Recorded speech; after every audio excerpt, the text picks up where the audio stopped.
Today being April 27, 2017, yesterday we seen on the news where members of Capitol Hill were invited to the White House for a briefing on the situation in North Korea. With that, I know that a lot of folks feel a lot of uncertainty in their hearts as far as us as a country, us as a nation, and what direction we are going as a country.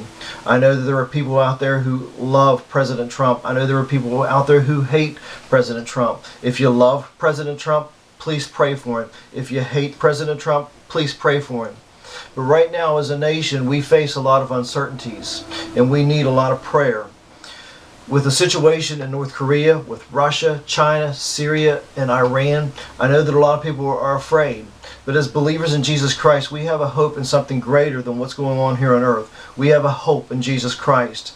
And with that thought in mind, let me give 7 very, very quick principles as far as going through times of uncertainty or going through difficult times here on earth.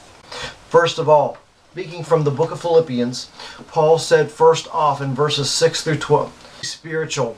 Verse 6 and verse 12, Paul said, being confident in this very thing, that he who began a good work in you will complete it until the day of Jesus Christ. In verse 12, Paul also said, but I want you to know, brethren, the things which happened to me have actually turned out for the furtherance of the gospel. In other words, know that God is always in control. Even when it seems like he isn't, know in your heart that God is in control. Whenever you look into the book of Revelation, after chapter 4, this seems like the whole world falls apart. But during that time, notice one thing: God never leaves his throne. So even when it seems like things are out of control here on earth, know that God is always in control. Number 2, be cheerful. Verse 12, Paul said, but I want you to know, brethren, the things which happened to me have actually turned out for the furtherance of the gospel. In other words, look for the good, even in the worst situations. We know that we go through bad times in our lives, but even during the worst times of our lives, there can also be times of good, or good things come out of it. Paul said in Romans 8:28 that we know that God causes all things to work out for the good to those who love him and to those who are called according to his purpose. So even when we go through the worst times in our lives, know when God is in control, that God is in control, and good things can come out of it. Number 3, be watchful. Verses 15 and 16, Paul said, some indeed preach Christ even from envy and strife, and some also of goodwill. The former preach Christ from selfish ambition, not sincerely, supposing to add affliction to the chains. What I'm saying is be real. Be real in all things, knowing that life isn't always easy, and there are people who are out there who do want to hurt you. Now, I'm not saying that every person you encounter is out to get you, because they're not. But whenever we look at people from ISIS, Al-Qaeda, and other members of Islamic extremist groups, those people are out to kill Christians, and they would want nothing more than to kill Christians. And so what I'm saying is be real, be positive, be biblical, but be real. Next, be prayerful. Verse 9, 10, and 19, Paul said, and this I pray, that your love may abound. Verse 19, Paul said, for I know that this will turn out for my deliverance through your prayer and the supply of the Spirit of Jesus Christ. Pray. Pray about everything. Pray. Pray about all your burdens, all your matters, all your sorrows, all the things that you're going through in your life. Pray about it. Pray for our country.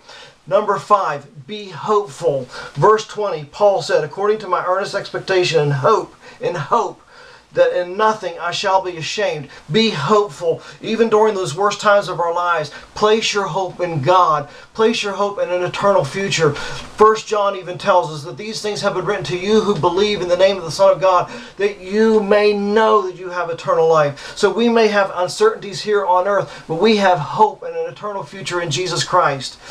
Next, number 6, Paul said, be purposeful. In verse 21, Paul said, for to me, to live is Christ, and to die is gain. After Paul's conversion, he lived every day of his life for Jesus Christ, and that was his purpose.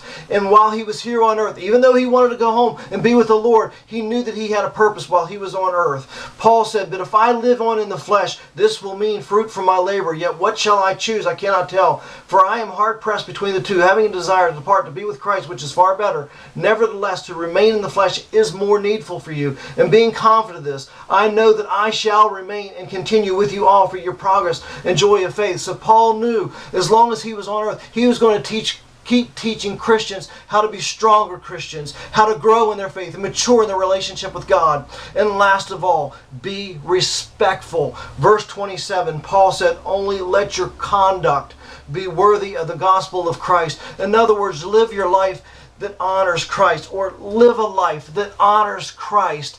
Whenever I think about what's going on at Berkeley College and not letting Ann Coulter give her speech and the stifling of free speech. Now, I'm not saying that you shouldn't protest or you shouldn't voice your opinion, but what I am saying, when those folks threaten violence against that speech and people who were involved in that speech, that's just flat out wrong. I'm sorry, but that's wrong. And so what I'm saying is be respectful. Live a life that honors Jesus Christ.